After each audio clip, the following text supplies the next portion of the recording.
किशोर आला मोठा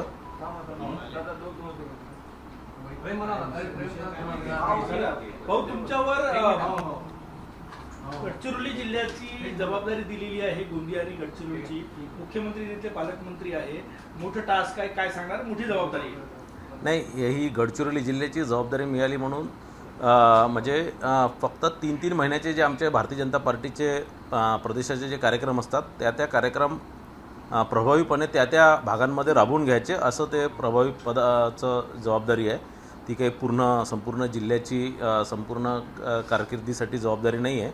आणि आता SIR असणार किंवा 14 एप्रिलचा कार्यक्रम प्रत्येक बूथवर साजरा झाला पाहिजे हा विषय असणार, किंवा 26 एप्रिलचा माननीय मोदीजींचा मन की बातचा कार्यक्रम असणार. हे प्रत्येक बूथवर राबवण्याच्या संदर्भातला कार्यक्रम प्रदेश भारतीय जनता पार्टीकडून आलेला आहे आणि तो गडचिरोली आणि गोंदिया जिल्ह्यामध्ये प्रत्येक बूथवर राबवून घ्यायचा आहे आणि म्हणून त्याची जबाबदारी मला देण्यात आलेली आहे. ते निश्चितच मी उद्या या संदर्भात गडचिरोलीला जाणार आणि परवा गोंदियाला या संदर्भात बैठक आहे आणि या बैठकीत हा कार्यक्रम हे सगळे कार्यक्रम बूथपर्यंत पोहोचवण्याचं काम आम्ही करणार आहे. भंडारा तुम्ही इतके वर्ष काम करताय, भंडारा न देता तुम्हाला गडचिरोलीची मोठी जबाबदारी दिली, मोठा जिल्हा दिला, त्याचा स्कोप देशाच्या राजकारणात औद्योगिकदृष्ट्याही मोठा आहे.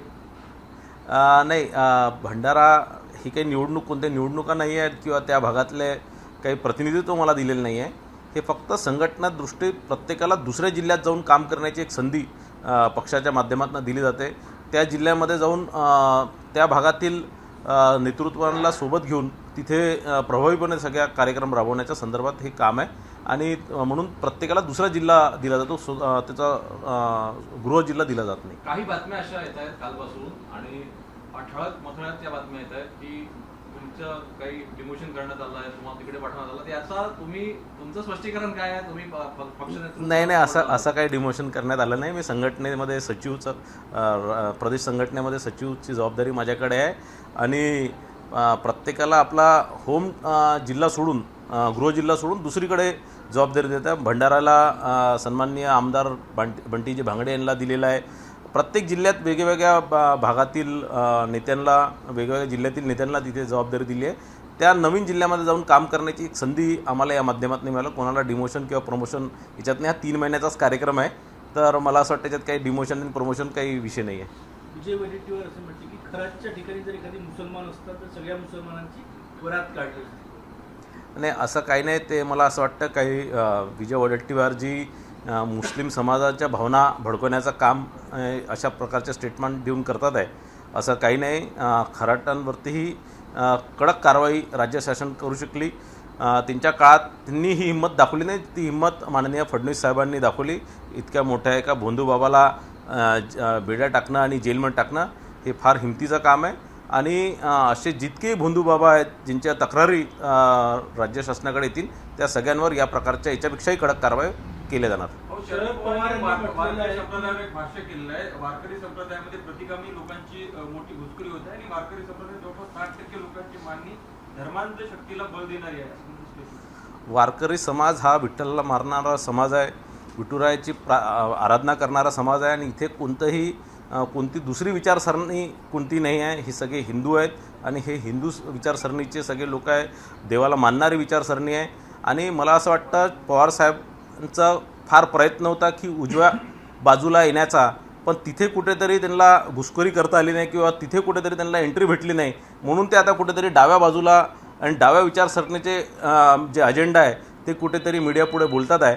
मला असं वाटतं की पवारसाहेबांनी आता आपली वयाची मर्यादा बघता या प्रकारचं स्टेटमेंट करू नये.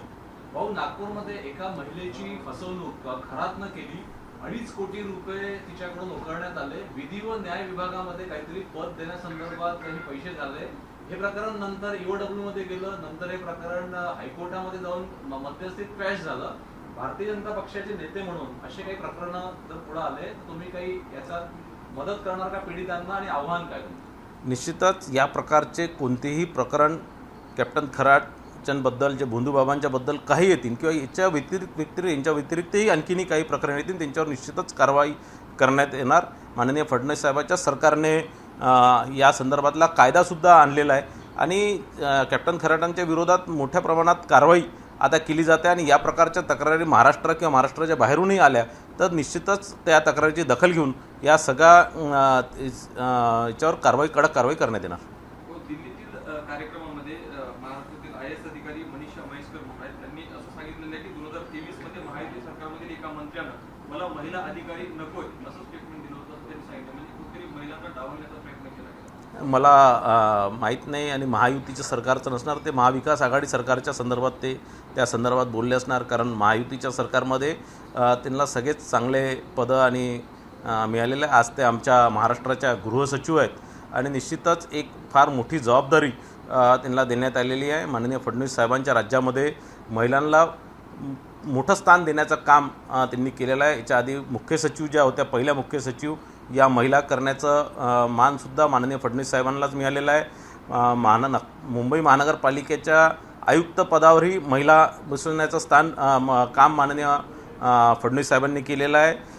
तसंच होम डिपार्टमेंटच्या ACS म्हणजे मुख्य सचिव माननीय मनीषा म्हैसकर मॅडमला करण्याचं कामसुद्धा माननीय मुख्यमंत्री साहेबांनी केलेलं आहे. तसंच महाराष्ट्राच्या पहिल्या महिला DG रश्मी शुक्लांनाही त्या जागेवर बसवण्याचं काम माननीय फडणवीस साहेबांनी केलेलं आहे. महिलांना या महाराष्ट्रामध्ये अग्रस्थानी ठेवण्याचं काम फडणवीस साहेब सातत्याने करत आहे. बारामतीच्या निवडणुकीसंदर्भात पोटनिवडणुकीसाठी तुम्ही जाणार आहात का आणि काय पक्षाकडून काही यादी वगैरे आली आहे प्रचारासाठी? पक्षाकडनं 40 भारतीय जनता पार्टीच्या प्रमुख नेते स्टार प्रचारक म्हणून त्या भागात प्रचार करायला जाणार आहे.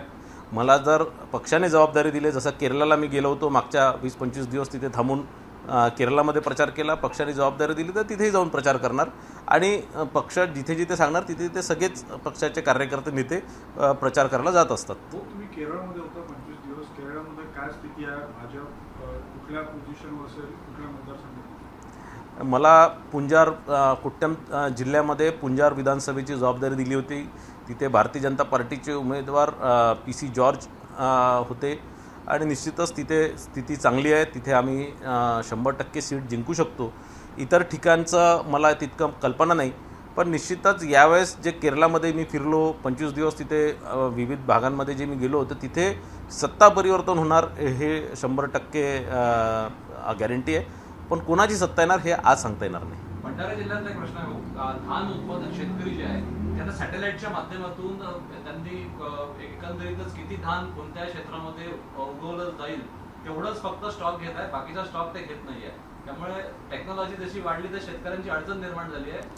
त्यामुळे जेवढं धानाचं क्षेत्र आहे तेवढंच माल घेतला जाईल असं सांगितलं जात आहे. तुम्ही काही पुढाकार घेणार आहे का? सगळ्या शेतकऱ्यांचं धान विकत घेतलं पाहिजे? सगळ्या शेतकऱ्यांचं संपूर्ण धान विकत घेतला गेला पाहिजे. पण मागील अनेक वर्षापासून या धान खरेदीमध्ये मोठ्या प्रमाणात घोटाळे होत आहे. इतर राज्यांचं धान किंवा तांदूळ इथे आणून विकल्या जात आहे आणि म्हणून ही एक नवीन टेक्नॉलॉजीचा उपयोग सरकार करत आहे आणि निश्चितच या टेक्नॉलॉजीचा उपयोग खऱ्या शेतकऱ्यांच्या फायद्यासाठी होणार आणि जर नाही होत असणार तर निश्चितच ते खऱ्या शेतकऱ्यांचं जे किंवा व्यापाऱ्यांनी ज्या याच्यात बदमाशी केली आहे ते कुठेतरी थांबण्याकरता ही या टेक्नॉलॉजीचा उपयोग करण्यात येत आहे. पण निश्चितच यामध्ये जर शेतकऱ्यांचं नुकसान होत असणार तर त्यामध्ये शेतकऱ्यांची बाजू मांडण्याचं काम मी करणार आहे. थँक्यू.